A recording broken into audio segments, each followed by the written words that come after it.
What's going on, everybody? Welcome to this week's episode of the Reseller Greatness Podcast. We got my man Arwen on the line. Arwen says he's a little bit nervous, but it's okay. We're going to get to the promised land, Arwen. We're going to get there. So, Arwen, he's a young guy.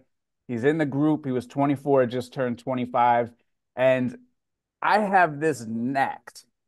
I have this knack of recognizing people that got it. And I know this is going to make Arwen uncomfortable, but when someone comes for a job interview, when I meet somebody, I can recognize when someone has it. And the first time I heard Arwen speak, Arwen had it.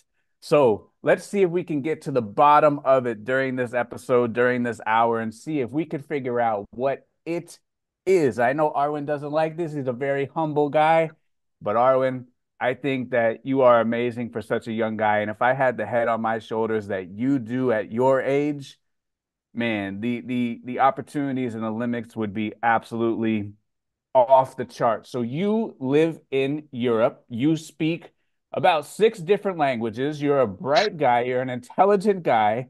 Let's get into some of the stuff. You've done $100,000 already as a young guy. So you've already found a little bit of success at a very young age. So let's get into a little bit. Tell us a little bit about yourself, where you're from, kind of your background, how you've been able to learn six languages at this point, because I could barely speak English, Arwen. So you're already way ahead of me. So tell us a little bit about yourself. How did you get into reselling? What's going on with you? So, hi everyone, my name is Arwin. First of all, thank you very much for having me. This is a great honor to be here. So, I'm originally from France, and then I moved to Spain, where I grew up. I did all my education in Spain, and then at the same time, I started playing football, or for you, soccer. So, I did that throughout my whole life, basically, till I was probably 20, I was 19, 20. But the way I started reselling is actually a bit funny. My dad is a teacher, and I used to wake up earlier than him back in the days, and he stayed late at night and did all the exam for the school. And then I used to take on a sheet and basically just write it down, go to school, sell it for £2. And then I used to do that to get some money on the older guys because I was known as the son of the teacher. Anyway, and that way I made it to buy my first Pokemon game, which I'll never forget. And then, yeah, so I've always had the buying and selling in me. Always really like to flip things, buy and sell phones somehow. I've never had any pocket money from my parents or anything, so it was always coming from that. And I think that just taught me the value of money. It's really hard to get it, and then you need to be careful and very wise on how you spend it and how you invest it. So in order to all the how I've ended up here, sorry, it's I decided to move to the UK here. So no friends, no family, nothing. And then my girlfriend's mom, she used to do eBay back in the days. And whenever I understood the concept that you could sell one thing online, I knew that you could sell 1,000. It's just to figure out how. I really quickly learn about who you were, and I started listening to all your podcasts and anything that I could find on online until I saw your group and then decided to join a few months ago, and the impact has just been instant. I couldn't ask for any more. All right. So now you're in the UK, and we talked to James Boldfine. Shout out to James Boldfines. We had him on the podcast, and there are challenges to doing it in the UK. So, what type of items are you selling? Did you try to sell certain items and it just wasn't viable? So, what type of items are you selling, and like what is because in the United States of America, it's the land of abundance, and it's obviously much bigger than the UK. We can walk into any thrift store, we can go to flea markets, we can go to garage sales, we can go to all these things, and we have easy access to the inventory. But on the UK call, you guys spend a lot of time talking about how to get inventory because it's a little bit different. And even when I watch James's videos, the car boot sales are smaller. What I noticed was that the vendors, the tables are even smaller. So, like for us, our car boot spots, our flea market spots might be 10 feet by 20 feet. So, a large spot. Where for you guys, it was maybe 6 feet by 10 feet. It's very small, the cars are small and the tables are very small and the offering is very small. So for us, it's not out of the ordinary for a vendor at the flea market to have hundreds of items, one vendor. It's not out of the ordinary for one vendor to have 1,000 items, 1,000 different trinkets. When I watch James's videos, the vendors might have 20 items. So, how do you guys go about locating stock? What have you tried that doesn't work? What are you doing now that is working to get to $100,000 in sales? Because that doesn't happen by accident. So, kind of, what was the evolution of the sourcing? And I like to ask this question because I talked about it with Phoenix Resale. And Phoenix Resale, he started just like all of us, garage sales. And then he figured out a flea market was 100 garage sales in one place. And then he started going to conventions, going to pawn shops, buying out collections. So there is an evolution of our sourcing, and we don't all just start at that honey hole that's going to lead us to 100,000. So I know that's a lot involved in that question because how do you do it in the UK? How did you start doing it, and where have you found the most success doing it? So everything started very kindly by my girlfriend's mom. She used to just drop a few things, random bits, where I used to live in the room in a room, and then I used to take pictures. Which, by the way, I saw some of them and they were terrible. But that's how I started with UGG Australia boots, on the floor, and then they used to just stay on the corner of the room until they sold. My titles were probably full words with a size and a color. Obviously, I'm also learning a new language for me and all the new keywords, Shirling, and all of these different things I've never heard of. So for me, it's really good because I'm learning at the same time. So everything started with this. Then I made the big mistake that I think most of us do, which was just before the pandemic. I got an opportunity to buy two tones. So I don't really know how much it is in That's four pounds, thousand but pounds, 4,000 pounds of stuff, Arwen. yeah, so I bought that basically, and then um, without sorting it, nothing at all. It was just absolutely awful. But I went through that, and then that taught me a really valuable lesson, an expensive lesson, but really really good one. So from there, I remember having some shoes in that two tones, and I remember the feeling of taking the pictures and taking the RN number or the article number, the last picture where the size is Yep. and that feeling of sitting on the computer and just going to look for what they were. And I just loved it. I just got hooked with it. I love trainers either anyway. So it was really easy for me. And then slowly, slowly, slowly just building up that, I really found that I loved it. However, I came across that I couldn't find any that easily. So at the beginning, I remember having a lot of INADs because I used to pick up everything, holes on the backs, defects, and I was just digging myself a hole. So I ended up in these high standard, the Yeah. penalty that you get for the INADs. So I That's right. paid the 5 or 7%. So once you taste those ones, you don't want to ever be in that category ever again. Yeah. So from there, I developed a few relationships down the boot sale or down the flea market, Hmm. and then just slowly, slowly, slowly building them up. I've been with the same supplier for the last 4 years, I would say. We stuck Wow. loyal to each other, and then we just slowly growing. But I would definitely say that whenever I even watch your videos, it's so much different because for us, the boot sales are, or the flea markets are non-negotiables. If you want stock, you have to go there.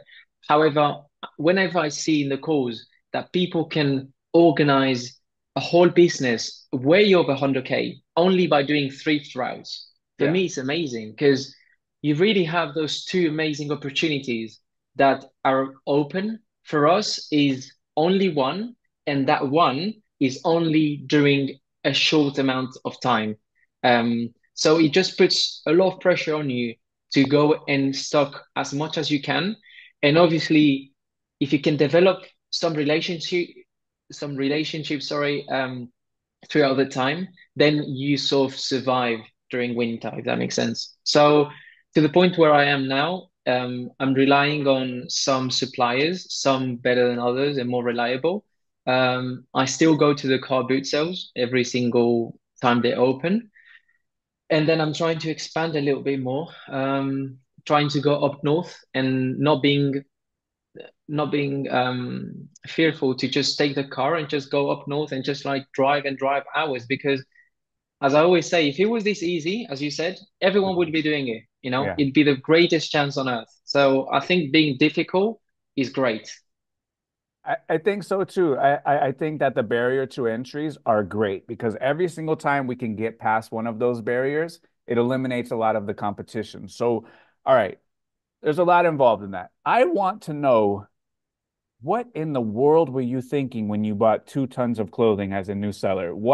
Why did you go down this path? Because a lot of people go down this path where they're new, they see an opportunity that they think is an opportunity, and why did you take on such a massive opportunity? And then I guess, how did you work through it and then figure out that that wasn't the best move? Because, like you said, it ended up having a bunch of stuff with flaws, probably not great stuff because you're buying it sight unseen. It's not manifested.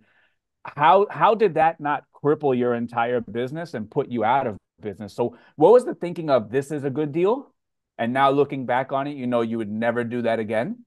And how did you get through it? And how did that not cripple your entire business? Because that's 4,000 pounds, and that's probably close to 6 to 8,000 different articles of clothing. So there is a little backstory to it. I used to live between Spain and UK. I used to come back and forth because my main job was I used to work in hospitality in a massive beach club. So that was only during summer. It was really intense, but only summer. And then I had the good or bad luck, depending how you see it, to just be in the UK before the pandemic hit. So I sort Okay. of got stuck in here. Okay. I knew that I was going to never work 9 to 5s for the rest of my life. I've always been really entrepreneur. So when got stuck here and we got the chance that someone called and said, listen, I've got these stuff. Do you want it? I panicked because I thought that the whole world was going to shut down, which it did. But the Yeah. whole food sales, the whole charity shops, which are our thrift stores, everything. So I just thought, all right, I don't know how long it's going to be closed for, the world. So let me have everything. So at least I know that I can go through some time and then I will just figure out the thing. Obviously, you quickly start separating the piles and you start touching the same item 10 times because you want to put the cream stuff first and you want to list the North Face and the good brands. And then slowly you realize that no one wants to list the bottom one. So lucky enough, I'm a massive saver. I've always been really looking after my money. So the impact of buying that, I never felt it because I knew that it was an investment in myself and in my future. And I was just confident that I wasn't going to lose any money. It was going to take a long time, but I knew that I could go through. So yeah, long story short, to end up this. The first stuff sold great. And then for the back end stuff, I must say that at the end, I got so fed up that I just started, the people that you just go weigh the item, the Yeah. bags, and then they just give you cash for kilo. And I just left it there and then that's it, never again. So in the United States, the pandemic was challenging for everybody. Um, how did resellers in the UK get through that? Because if stock is hard to come by in the best of times, what did that do to resellers during the time when everything was shut down? When like if you didn't have a connection that had 4,000 pounds of clothing, 2 tons of clothing, what did resellers in the UK do during that time? What was the alternative? Was the alternative just that's it, you're out of business?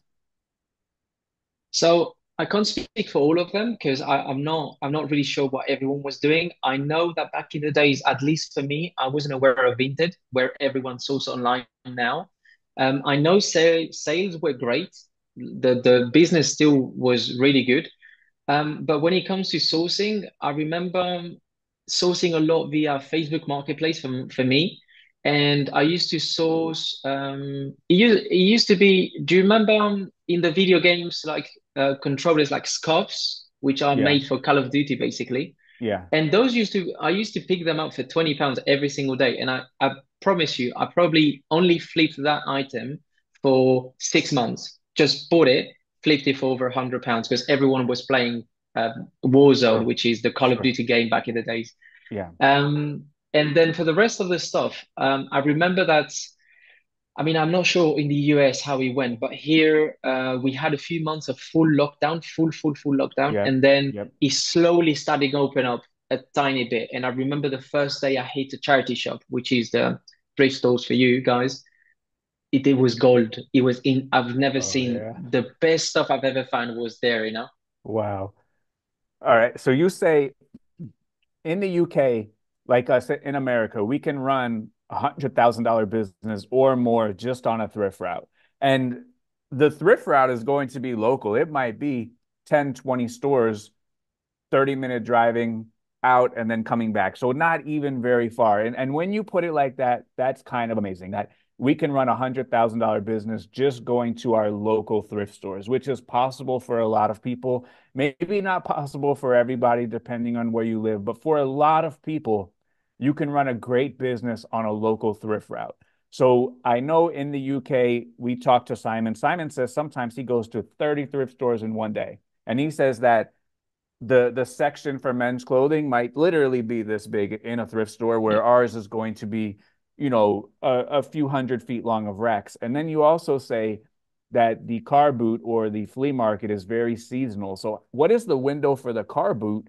And like you're saying, in the UK, you might have to have all of these different sourcing buckets in order to be on the more successful side of a reseller. So it does sound like it is way more challenging.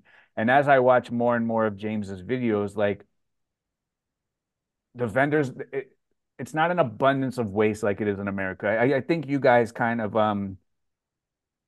are smarter with what you buy, smarter with what you keep. Maybe it lasts you guys longer than for us, where we just discard things and don't care about it. So I guess for people that are over there, they have to do a combination of all of these. And the thrift store, the flea market, those are different skills in both of those. Like it's not the same. So like for people in the UK, like a typical roadmap for $100,000, you see them having to reach into different kind of buckets for sourcing. Yeah, definitely. I would say boot sale. So to reply to the first question, boot sales have just opened now. So I just went to one this morning. Wasn't great, but well, I went to that one, and then it will stay open all the way till September, I would say. The problem is, and I think James mentioned this in the podcast that you did with him very well, is that peak summer in the UK doesn't equal to sunny, like sun. It will still be raining and it will still be cancelled. The problem is most normally we'll have Saturday and Sunday. If it starts raining on a Friday already and the fields are wet, because the other thing that I've seen is a lot of your ones over there have a minimum of concrete Yes. sometimes, just like a Yes. small concrete layer. And that Yes. makes it so much easier. For us, it's pure grass. So it's all grass. Some of them, don't get me wrong, will be on a flat like a cement, you know. Hmm. But um, that makes it really difficult. So I would say boot sales are really limited. Then vintage is becoming, I mean, you've heard it in so many calls, you know, we have it this all the time. It's so hard because everyone is on the app at the minute. But once again, the more knowledge you have, the more you can take advantage of that, in my opinion. So it's up to you, which is great. And then I would say that, I mean, there is some rack houses here, which I believe you've got the same things in the US. Hmm. But they're very off the map. So you really need to know someone that knows someone. So there won't be Google advertised and then say, hey, come and source here. So those are great if you can hit some. I used to have one, but once again, the pandemic killed most of those businesses. Um, so yeah, I would say you need to be a little bit of a master of all of them. And the thrift, sorry, just to finish on the charity shops, those ones are extremely expensive as is once again a total different model because you need to really go for your high return on investment items. You're not going to True. find your bread and butter 5 into 15 or 20. You can't do it because they're too expensive. To expect. So like what would be so in the United States, a t-shirt probably $5, a jacket anywhere from 7 to 10. Over there, like what kind of prices are you guys seeing for that kind of stuff? I mean, I would say it's probably the same. However, the brands, and this is one thing that I've been thinking not long ago, is I think we might also be very lucky to be in the UK because we don't have the abundance of clothes that we have that you guys have. Our Rolodex and our brand knowledge needs to be smaller because we don't get as much as you. However, you guys, you probably are, um, discovering new brands every single day because Sure. most of the things and the trends come from you guys. So I think we can even take as an advantage towards us. But to reply to the question, t-shirts are around that area. Obviously, the north of England will be a tiny bit cheaper than the south. So London would be the most expensive area, I would say. Then if you start going up north, which is like Liverpool, Manchester, they're big, really big cities as well. But they tend to be maybe, or even the middle, the middle of England, it will be cheaper. But the other thing is now, all the charity shops, just before they list it, they put it out, you can see them on eBay. So Oh most of yeah. them have, all of them have now an eBay store. So they are fully aware and catch them sleeping now is getting more and more difficult. Wow. All right. This is a question that I wanted to ask James, but I never did. And the answer just might be no. Just might be a simple no. In the United States of America, we are much younger, around 200, 250 years old. For us, something that's old is 20 years. That's vintage. For you guys, you have thousands of years of history. And I've talked to people who say like you could go to a car boot and you can find something that's a few hundred years old, maybe an antique or maybe something vintage. Is there no market for that? Because I don't hear anyone in Europe, in the UK, a lot of people go for clothes. Is there no market for like that to us extremely old stuff? Are there people that run eBay businesses of that? Antiques, which that's how they call them here, is massive, really, really big. So the market is really, there's TV shows about it. It's even known to just go out there with a budget, buy stuff, and then they sort of set a challenge. So it is really known. To be something common. However, the public that might buy this stuff, I'm not particularly sure that it's online eventually. I think it's going to be more down the traditional route of eventually auction houses, maybe. Gotcha. But I haven't seen it. I haven't seen it. I know that on your podcast with James, he said that you can literally walk by on the boot sale and find cutlery or plates that might be Yeah. 150, 200 years old easily, Yeah. and we just walk past that. But some people know their stuff, don't get me wrong. Like people will look for silver, like the gold and everything. So Sure. yeah. So speaking of knowing their stuff, you know your stuff, my friend. So in the group, you did a great call on soccer cleats, football boots. It's a clinic. You did two of them. Not only did you do one, you did two. You are an expert on football boots, soccer cleats, and you know your stuff. So you touched on it a little bit. A lot of people in the UK, they do a lot of sniping. So they find items where they have an expertise or they know a little bit about. Um, what part does that play into your business? And can we talk about some of those? Because you have found some amazing stuff that kind of just blows me away just due to a little extra level, a little extra layer of expertise. I want to talk about some of that stuff that you have found because you might have the Reseller Greatness Facebook group world record for best snipe. You might have that on an item that you got for a couple bucks and sold for over $1,000 because you knew a little bit more than everybody else who was looking at the item. So, what role does that play into your business? And can you freestyle a couple of those ones so we could look at it and see what an expertise, what knowledge gets you, and how do you acquire the knowledge? That's also another question. I'm sorry I'm throwing so many questions at you, Aaron, but the Oh, it's, people it's got to okay. know. I want to know. So football, soccer is my life. I live, breathe, eat, sleep football. I've always done it my entire life. So I've always been really, really, I've loved to, see what people wear and how this and that. And I've got good memory. So over the years, as a kid, you can't afford all of those football boots or items. And all of a sudden you start growing a little bit, you start having some money and then you see that, wow, there is some trends and these items are used to be 10 back in the days. Now they're going for so much money. So, what part does that play in my business? I would say that I see it as a part-time job, like you like to say it. So Yeah, that would yeah, be my second round whenever I'm done with my main job. I will sit down or just before bed or anything whenever I have a spare time. And I like to just go and snipe football boots, soccer cleats, and then anything related to football. I just love it. In this case, I mean, the greatest um, resale item that I've done is a snipe for £100, and he sold for 1,000. I think it was £1,500, and he sold within less than a week, all the way to the United States. Oh, And it was a Adidas Jabulani. So for those who know, it was a very controversial ball that got released in 2010 for the World Cup. And I mean, you can see some of the videos of that ball. They're just people. The players used to shoot, and the ball used to move left, right, center, up and down. So it was so unpredictable that they just banned it. So after 2 years of production, they just stopped it because all the goalkeepers used to complain because it was impossible to catch them or do anything with it. So I knew that that carried a huge premium because they were very rare. And on top of that, I started seeing a new sport developing very quickly in the US and especially in Portugal here in Europe, which is called foot golf. So it's a yeah. mixture of football and golf. And then you play with the feet. And I started seeing pictures of those pro players, and all of them, like you carry and go and buy your Scotty Cameron whenever you play golf, they will Yes. buy that ball, and that would be the grail of the ball. So I throw it up there, and then yeah, I got lucky and he sold.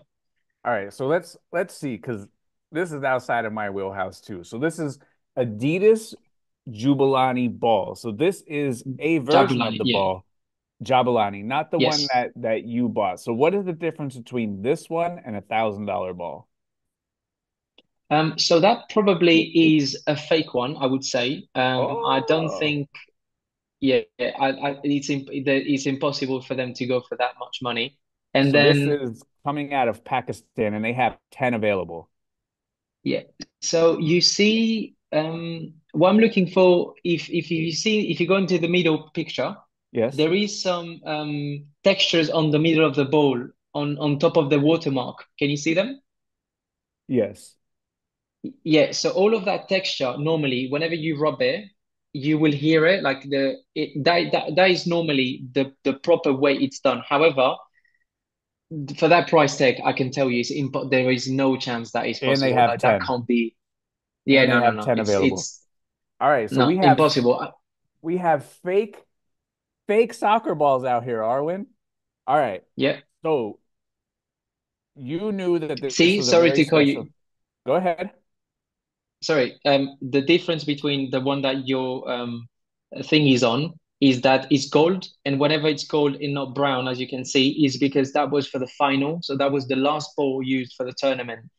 And let me tell you, it's impossible that that is just dollars. Well, they're coming out of Pakistan and they're all brand new and they all have quantity 10. So this one is $790 from here's one for $1,000. All right.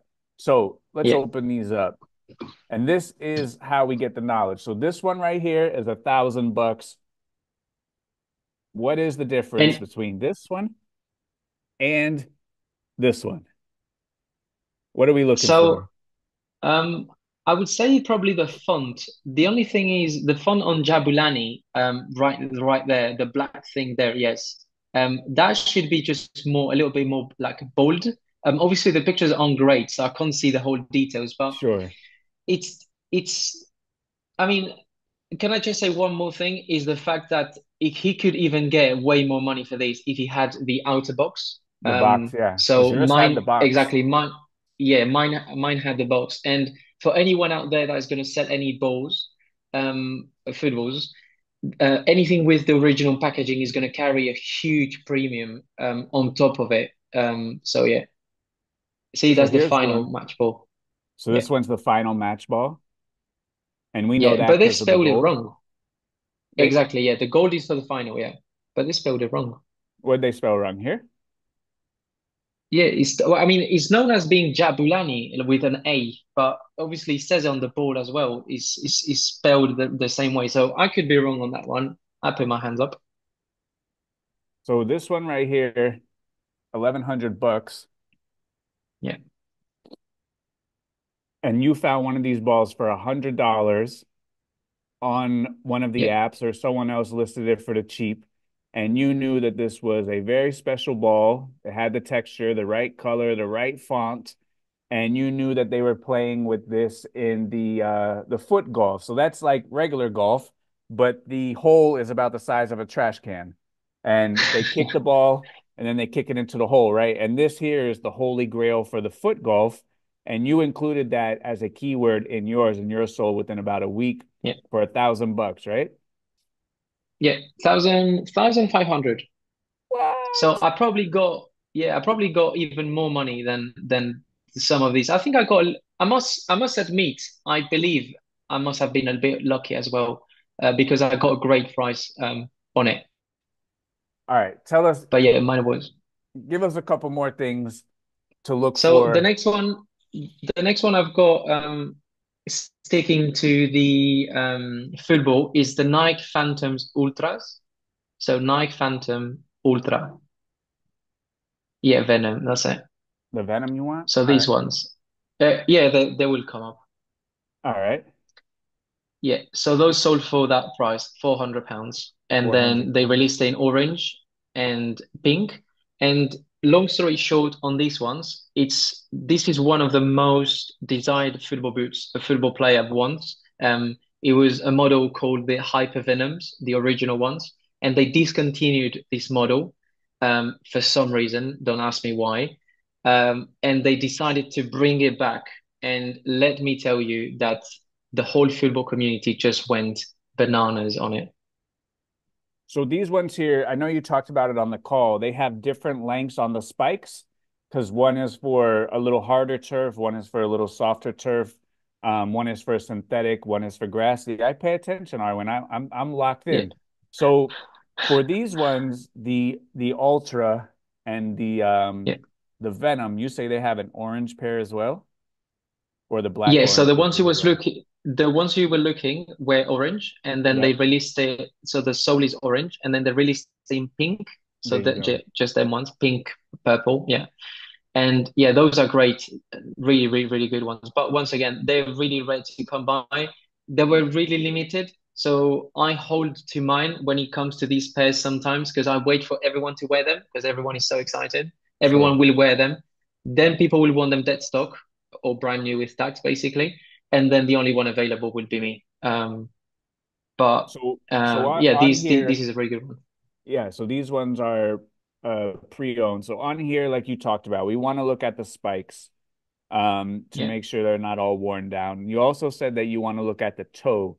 Every soccer player, every football player, they want to see the toe and make sure that the toe doesn't have any rips or tears or anything like that. Because what happens, that affects the ball movement if your toes are all torn up, or that affects the integrity of Um, the cleat. Yeah, I mean, mostly is it's very annoying as a player.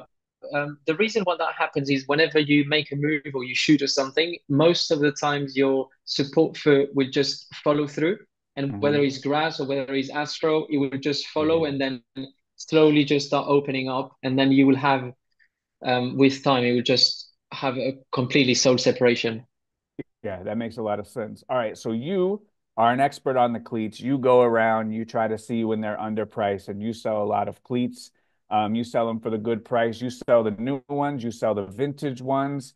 Give us a couple. Just give us a couple. Don't share all the sauce. Just give us a couple of the good ones that, people can actually go out and they can find. So I know in America we have what's the one that starts with an M? I can never pronounce it.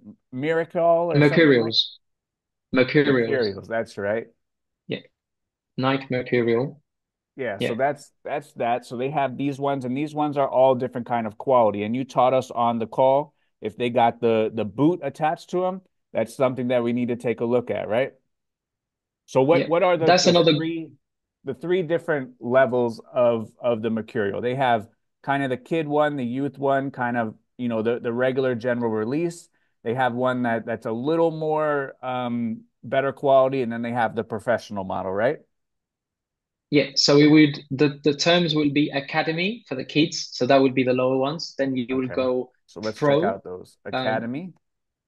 yeah, So that academy, would and be for then kids and just regular players, things like that. These ones are going to be um, So the those are lowest those are quality. pro. Oh, these Yeah, are pro, incorrect? those are pro. You can see by the sock. They had the little sock, but these. So you've got Academy C Pro. They've got it on the title. The Academy is basically your entry level shoe that is just going to do for any kid or any man out there or women that decides to go and play just for fun. Just Nothing for fun. high level. Yeah, to have some fun. And then the so just for the sock, it's important to have a sock. Obviously, it's always going to be better than not no sock. However, it's not everything that matters because as we can see here, there is academy football boots that are just plain, and then they will come under that version. Huh. We want to look for elite. So elite will be the top ones.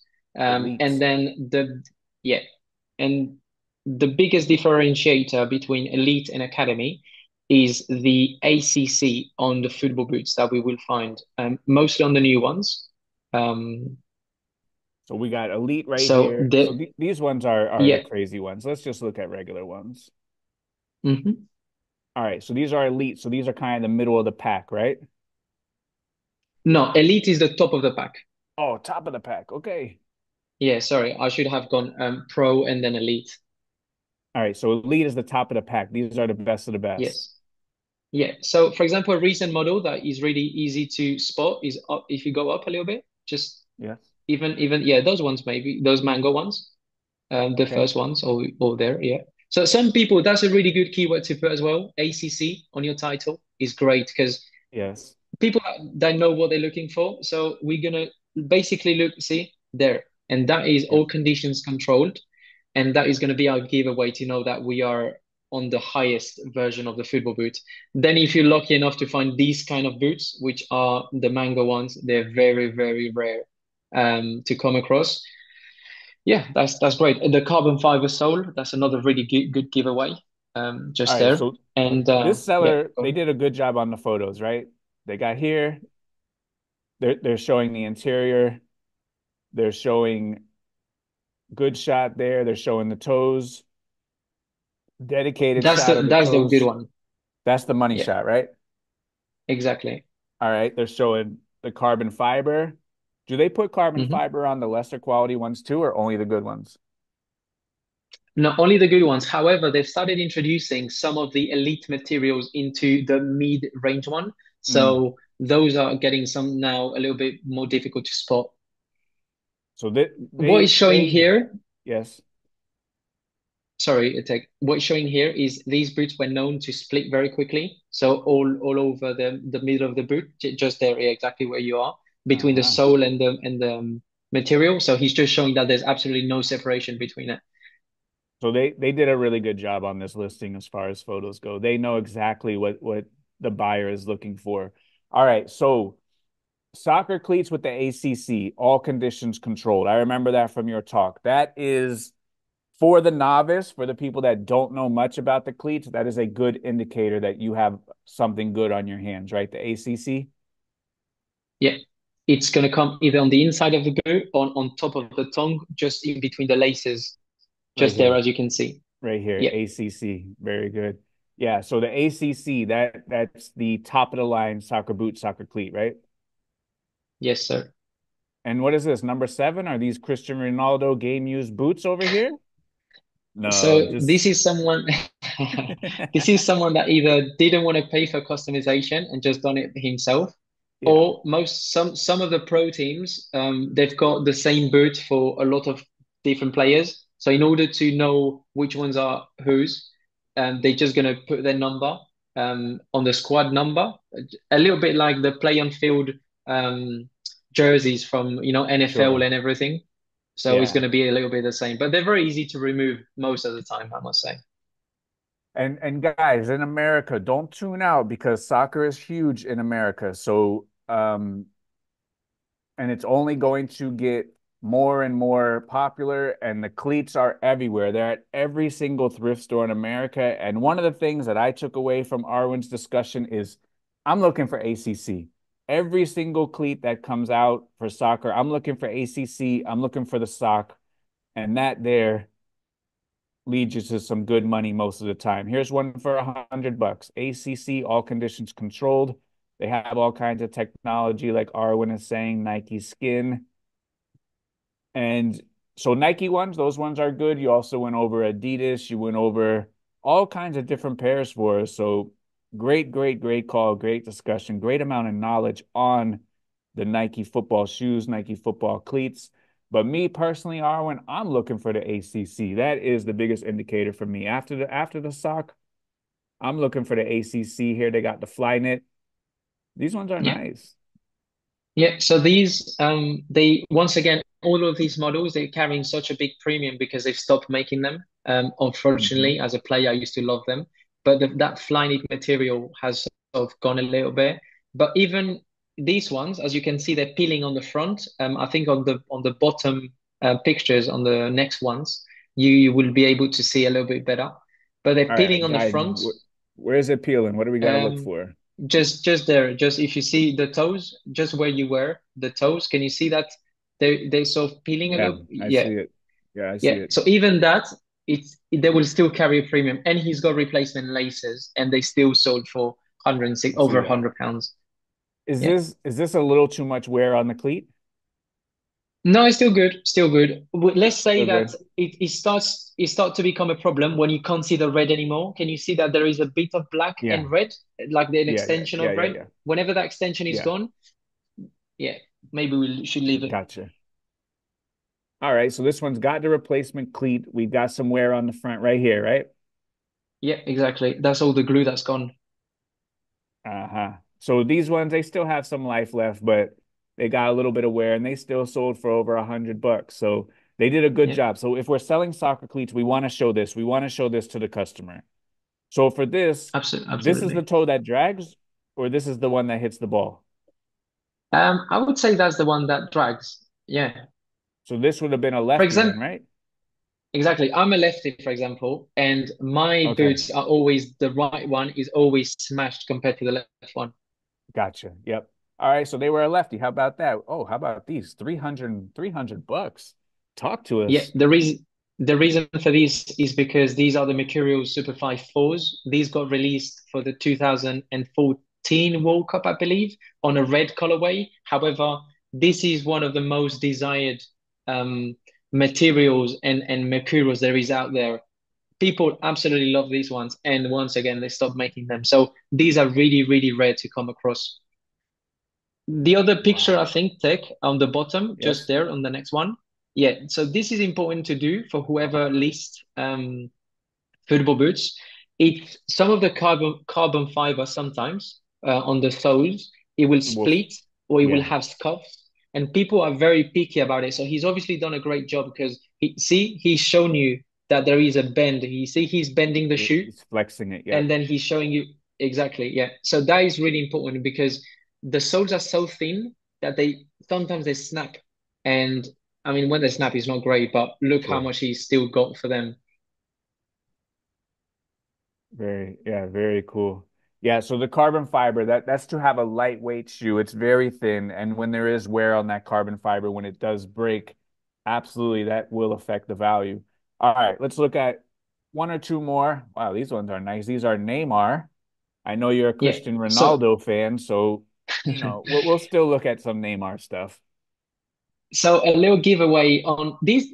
By the way, you keep showing the same seller, so he obviously knows exactly what he's doing. These you Ah, can see that the studs are really worn down on the middle bit of the right. football boot. Yeah, these are really worn down. However, you can even see the red on them because they've come to the end of the extension. Gotcha. He got a lot Okay. of money, and the reason for this is Neymar left Nike. So a little bit like Roger Federer with Nike, and then all the products that he left behind are now worth a tremendous amount of money. The Yeah. same happens with Neymar. It was a very controversial move. He moved into Puma, and then everything that was made for him before now carries a huge premium. He even did collaborations with Jordan, and those ones go for crazy money. And these ones are indoor soccer? Yes, even the indoor soccer don't pass of them because they even have the same tiers that we've explained before. So you will still see the ACC on the football boots. This is once again the same seller, so he Oh my definitely knows goodness. I'm what he's not even doing. meaning to Yeah, do yeah, that, but this guy, he's getting all, and this is not even highest. This is just best match. This guy had a great day the other day, huh, Arwen? Holy cow. yeah. April 10th. This guy sold a bunch of boots on April 10th and April 9th. Good for them. Shout out to those guys. All right. So just like for Nike, we went over Adidas boots, we went over all the different brands, and that is the expertise that we have to have where we're looking at the photos and we can see where it's going to have where particular styles and items have where. If the cleats are down, what kind of cleats they are, if they're indoor, if they're outdoor, if it's ACC, if it's for wet weather, if it's for hard turf, all of this stuff is the expertise that we have to have inside of our niche. So for Arwen, he sells a lot of soccer stuff, so he has the expertise. If we're selling, a lot of Lacoste stuff, then we need to have the expertise in Lacoste. So when you are, I guess, researching stuff, how do you, I guess, acquire the knowledge, seek the knowledge? What are the best tactics that you have learned how to do to gain an expertise in these particular items that now you know a lot about, and now you can find, now you can sell? So I would say definitely using a technique that I've learned since joining the group, which is open a rabbit hole and just go all the way down. You need Yeah. to really know everything about it. So whenever there's something that you see out of the normal, just take the time to Google Lens it, put the code, the article number, type it, MPN, sorry, the MPN number, type it, see who wore it, why did it wear it, how many times, is there any special occasions? Was it for the release? We know that every 4 years or every 2 years for the massive competition. So for the World Cup, we that comes in probably, well, it just went, but the Euros are coming this year. So in 2 years' time, there will be the World Cup, I believe, in your country, in the United States of America. Mhm. So that's a great opportunity to look out for. But they will do something amazing. They will be just be do so, because it's like a Super Bowl for them.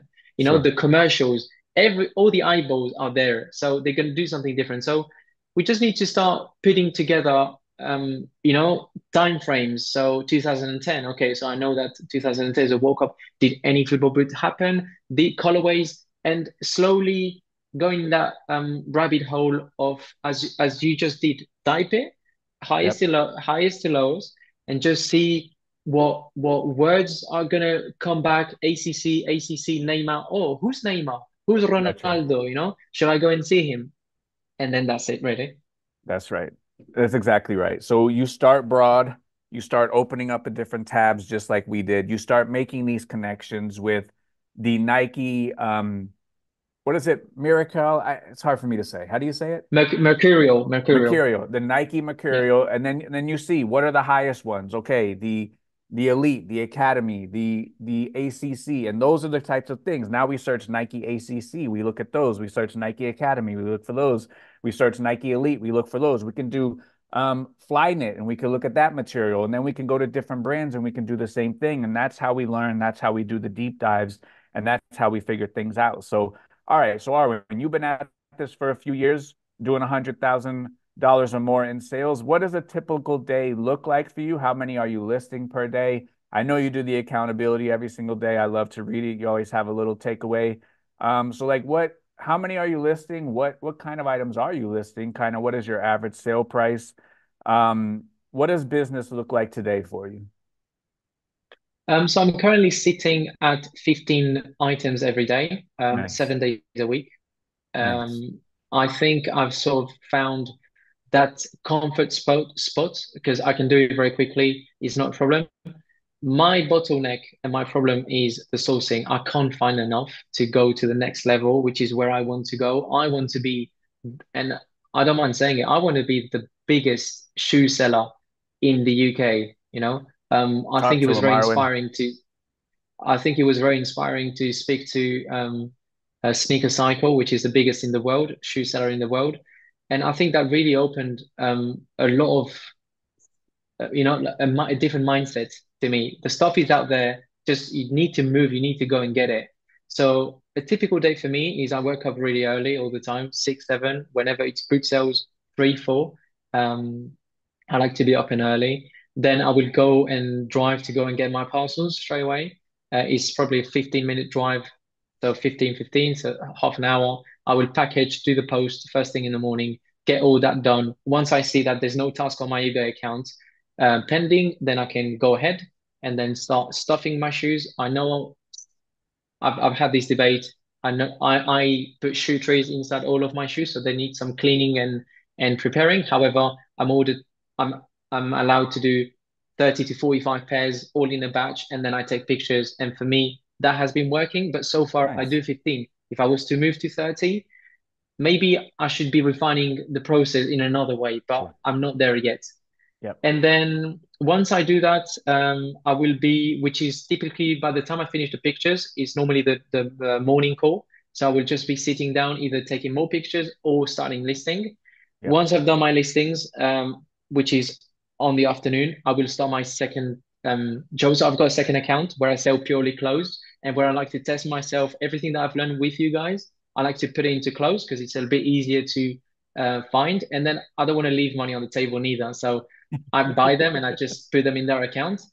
And I must say that that has been great. And I haven't paid a single house bill for the last since I ever came to London, to England. So with that account, I've paid for my mortgage, all of my bills, food, petrol, everything has always come from there. So I've been able to save absolutely every single penny just by doing that second shift job, and which is taking pictures of the clothes after listing them and then doing maintaining that account. Wait, I had no idea about this. All right, so you have a shoe account and you have a second account, your part-time job, like we talked about on the podcast, only selling Yes. clothing. And the clothing pays Clothing, all of your bills. everything. I've never ever taken a penny of my account ever Whoa. So all the shoe money just goes away, and like you said, you're a into saver. the savings and just being able to take cash flow to redeploy for massive for big and great opportunities if they show tomorrow. Wow. All right, I want to get into that. All right. First, we had Sneaker Cycle. He's in the group. He's been in the group for a long time. He comes through. He spent a couple hours with us a couple weeks ago.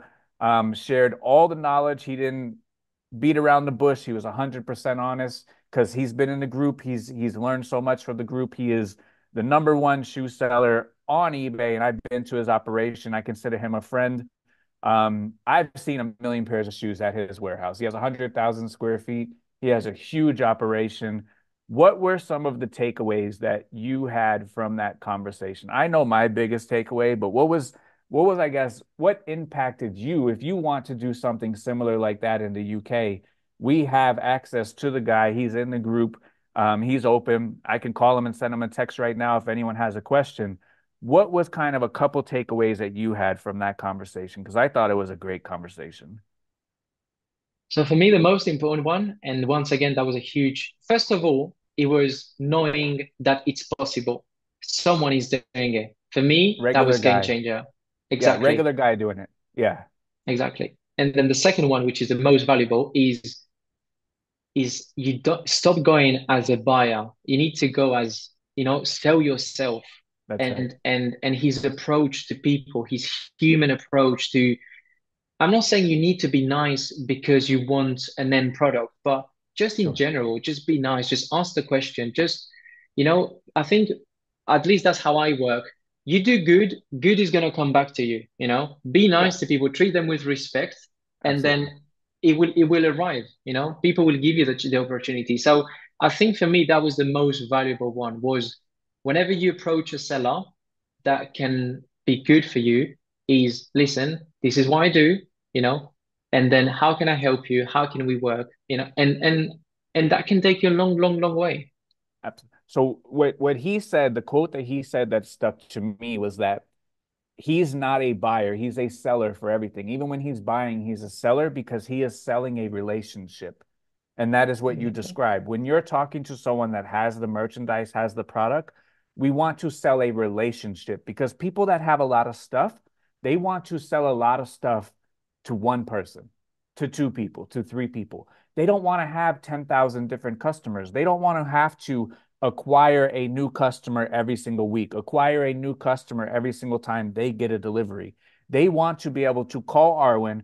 Arwen is a good buyer. Arwen has sold himself to me as someone that is dependable. His money's going to be right. I know he can handle this size of deal. I know he's going to come pick it up. He's not going to say, I'll take it and then leave me hanging. Arwen has sold me on a good relationship, just like Arwen has already sold me personally on a guy who is very smart, a guy who is very bright, a guy who is out there seeking the knowledge. If Arwen was in the United States, I've already told him this. I would love to do business with a guy like Arwen. I would love to do business with a guy like him. He has his stuff together. He knows what he's talking about. I know he's a professional. You are a professional. People want to deal with other professionals. When I go to the flea market, the vendors, they don't know me, but they know I'm a professional. They know I've done this a time or two. They know that I'm going to do a good deal with them. I'm going to do a square deal with them. I'm going to treat them right. And every single time I do that, hey, what is your phone number? They ask me for the phone number because they have more product. They have acquired me as a customer just by walking at their booth. And I have sold them on the relationship by being a good person, paying a good price, and conducting myself as a professional. And when Steven said that he's never a buyer, he's always a seller. And he even sells himself as a relationship, as a potential buyer. That was kind of a game changer for me too. That was kind of putting all the pieces together of like how to conduct business the right way, the proper way. I agree with you on that one. And it struck so hard with me what he said that just after the call, I started cold calling people. And then I realized what he said, which is he's constantly improving his speech. So whenever he Yeah, calls, whenever he gets in touch with someone, whenever you tell yourself, don't start stumbling on your words, don't start not knowing what you're going to say. It's important. Be clear, be short, not short, but go to the point. I do this, I'm concise. this, that's it. Yeah. So you actually got on the phone and started cold calling. I'll be honest, Arwen, I'm too shy to do that. I have never been good at the cold call. For my lawn company, for my landscape company, we do a lot of cold calls, like knocking on doors if we see they have a dead tree.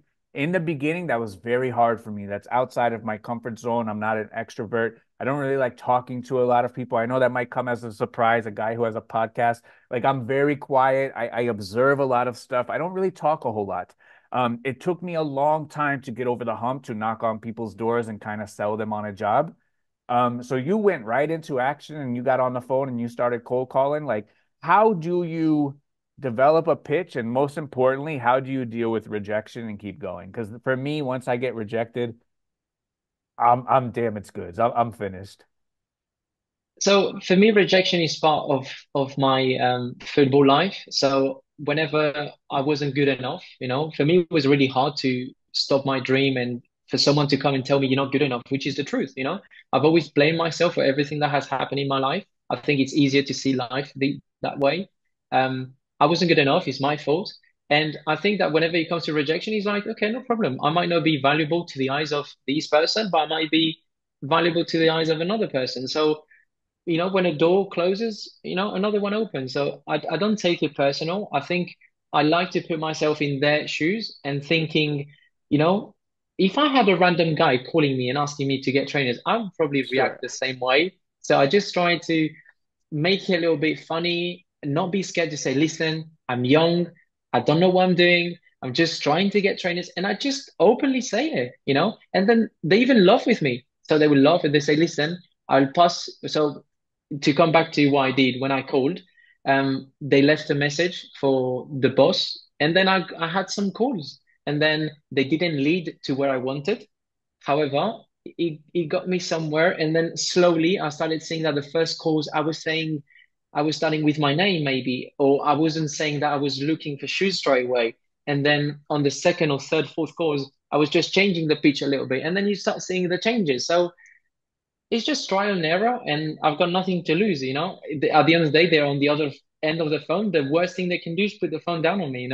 Yeah, that's it. And you said something very important. Like if there's not a deal to be made here, that's okay. There's a deal to be made somewhere else. And that's entirely true because, for me, like I buy a lot of stuff, but like I'm not a buyer for a million pieces. That deal's not for me. I'm not to that level. So yeah, you're exactly right. If there's not a deal here, that deal doesn't fit for you, you're exactly right. There's a deal somewhere else. You just have to find out where that deal is. So if you want to be UK's biggest shoe seller, and you have made the proclamation. I'm glad you made it because when we got big dreams, we got to stand on it, Arwen. I'm with you. I love doing that. Do you, in your mind, kind of have a roadmap on how to get there? Or, you don't have to give the whole roadmap, but I guess kind of what do you see that's going to get you to where you want to be? Because you got plenty of time and you got plenty of smarts. So you got two things on your side. So I guess what kind of bones of the plan do you see to get you where you want to be? Eventually, like where do you want to be and how do you get there? Today, Arwen, how does So today Arwen get there? So I would say, I mean, it's a great question. I would say that in order for me to go to that point and to that level, I'm going to need space. So that's for Yeah, sure. In order yeah, to get space, I've got two options. I can either make a lot of money because space in London is going to cost me a tremendous amount of money, or yeah. I can redeploy myself into another area eventually of England, find a little better deal or something, and then move there because I'm ready to sacrifice my location for my business is not a problem. Um, because I think, and I say out loud, I think eBay is the best opportunity for your money right now in 2024 still is the best Yeah, thing you could do to put £1 and get 20, 30, 100 or 1,500 is the absolutely. no one ever will give you that. No crypto, no banks, nothing. Nothing. So I think that way. And then I think I'll need space. I'll definitely need contacts. In order to get the contacts and the shoes coming in, I need to go and get them first of all. So I need to put the word out there. I can either I have quite a lot of ideas. I can share a few. I don't mind. The first one Let's would hear it. be to I want to hear it. yeah. So I want to, if I want athletic shoes, where, where are the athletic shoes? For example, the gyms, in my opinion, everyone wears shoes there.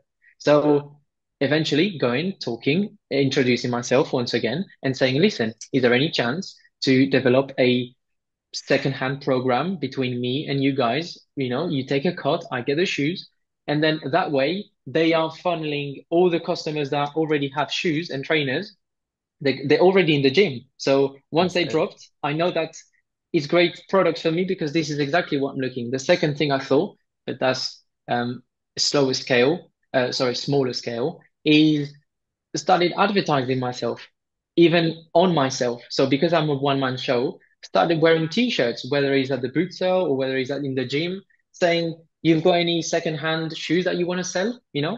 Just book me, for example. I don't know. I know social Wow. media is massive. Yeah. I'm I'm not I'm really like you. I'm really shy, really, really shy. I don't speak with people. I'm really underground. I don't really have any social media out there or most of my life out there. I'm not like that. But once again, it's you need to decide what you want to do. I think to go to those levels, there is a way to stay underground because I think you did it for so many years and you the perfect example of it. But I think it could help you to get relationship with other people or other sellers. But yeah, for me, so I gave you those two, and then I would say I could go for the online route, trying to import export.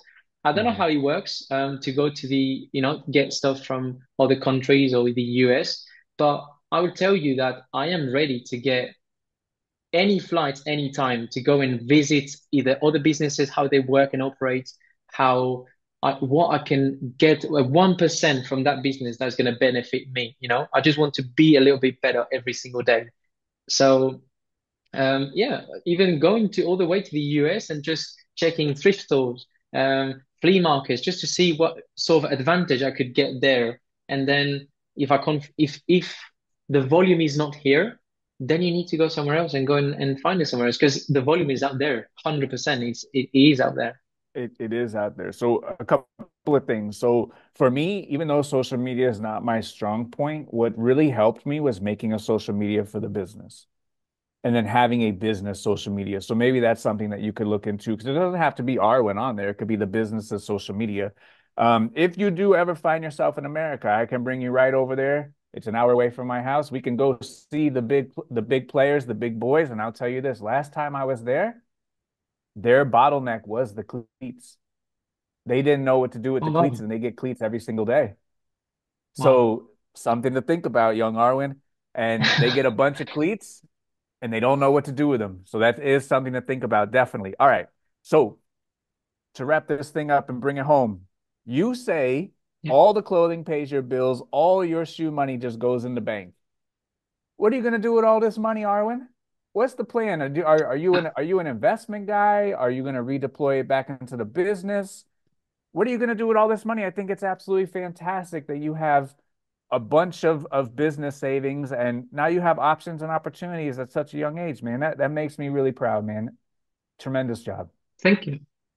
So I think that going for what we say, stone, so bricks, I think there's no safest thing than going to real estate. That's what I want to say. Um, I know that is a great opportunity, and I think that for me, I'm in this mindset where I want to sacrifice everything. I don't mind sacrificing. But it's not even sacrificing because I enjoy what I do. I love what I do. I absolutely love it, But I see it as the day of tomorrow, whenever I have kids, for example, I want to enjoy them. I want to have the Yeah, freedom to do whatever I want with them. And yeah, I think that the world is becoming more and more expensive every day. It's really scary because you need to keep up with that. The sure. bills of my mortgage goes up, has gone up for like 600 or 500 pounds out of nowhere. There's no warnings, there's no nothing. You need to be ready for that. So I think work hard will always be there for me, but ultimately, to reply to your question, I think it's just redeploying that cash into assets such as real estate. And then I'm still young. I want to learn everything there is out there to know, such as other investments, routes that you can go for. But for that, I need education, and it's up to me to just get up to date and read and learn and listen. Very good. So in the beginning of the call, I said, you had it. If you can point to one thing that has kind of led to all the success that you have found at the age of 25, well, I met you when you were 24, $100,000 a year, never even touching your core business's money. You have a part-time job, second store of clothing that pays all the bills. If you can pin it towards one thing that has led to the success that you have found already, which may be 1% of the success that you find in your whole life. That's what I think your ceiling is. Like what you're doing today is nothing. Like you're going to do tremendous things, man. If you can pin it on one thing, what would you say that one thing is? For me, two things have always moved me for whatever I've done is discipline because I don't believe in motivation. I think motivation comes for 30 seconds videos or song. I think Hmm. discipline is what gets you out of bed, and it's a contract that you have between you and yourself. I've always said that you can lie to everyone, but you can't lie to yourself when you look at Yeah. yourself in the mirror. You know if you woke up and went to the boot sale, no Yeah. one else will know if you've gone or you haven't gone.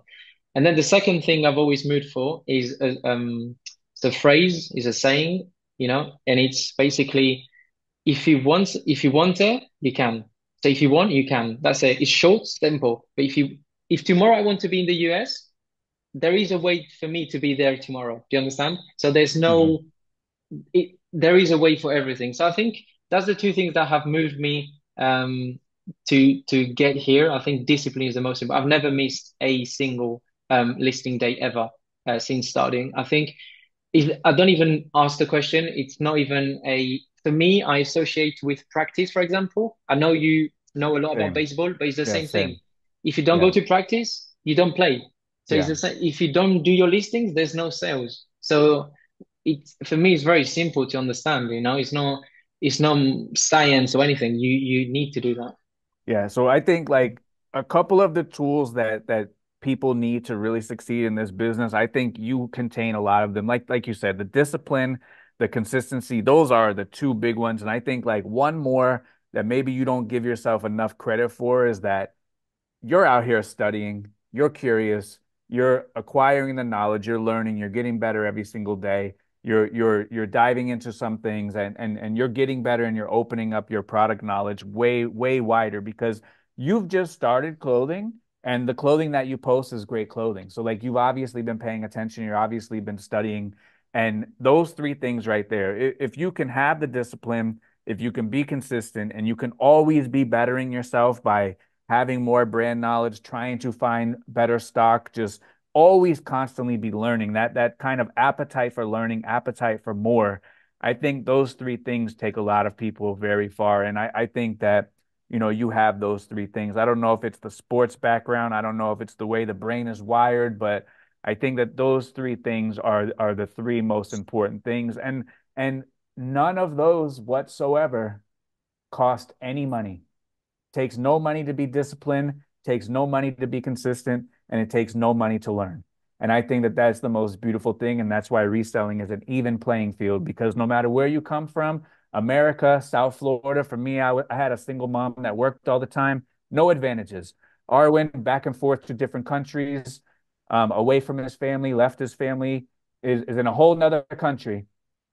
And all it takes is just those three things that are free, consistency, discipline, and just an appetite for knowledge and appetite for learning. And that can really separate you and take you as big and as far as you want to go. And for you, if you want the number one shoe company in the United Kingdom, there's no doubt in my mind that you are going to get there. I will place my bet on you on that because I know you are consistent on those three things. So I appreciate you tuning in with us this week. Arwen, if you have any final words, if you want, throw out your social media, if people can connect with you, maybe someone in the United States has some soccer cleats they don't know what to do with. Um, Give us some clothing words. I always appreciate Arwen. He comes, he's a very young guy, but he has a lot of wisdom. And every now and then you'll give us some sort of saying in a different language. I'm putting you on the Yeah. spot.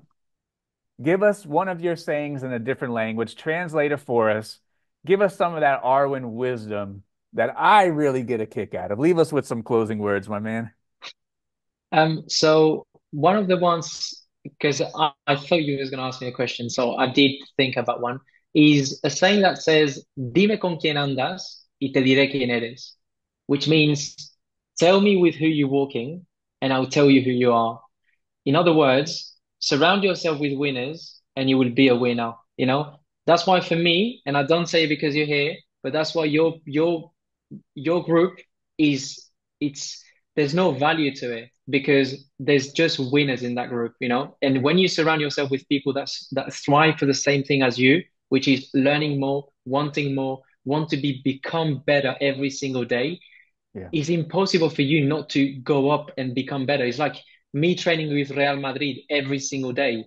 You have the top players of the world there. You're gonna become, even if you want or not, you're gonna yeah, become better either yeah, way. yeah. So I would say that's a good one for me. And all I can say is honestly, from the bottom of my heart is like thank you to you for everything you've done. You've laid, I think, the most amazing blueprint and honesty out there in online. I think every content that you put out there is priceless, really.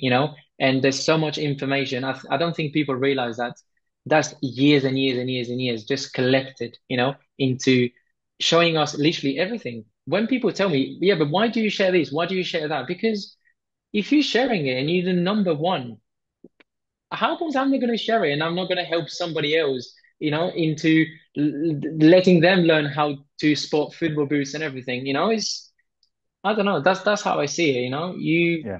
You share and care about the others, and then that's it. Yeah, that's it. And you gave us all your knowledge. You downloaded all your football boot knowledge into 2 or 3 hours. Arwen, you still able to sell football boots just fine? Just fine. Yeah, It's okay. exactly. So Yeah, yeah, I yeah. agree with you. I've downloaded all of my knowledge on the internet. My business is way up from when I started downloading all of my knowledge. It's okay. It's no problem. I have no problem. You send me a message, I'll help you. You're on Instagram, I'll help you. And no matter what, that's what we're here for. And I appreciate that about you too, Arwen. So I thank you very much. I really enjoy talking to you. I enjoy, talking to young people who, are putting together good businesses. I appreciate the kind words. You're a good dude, genuine dude.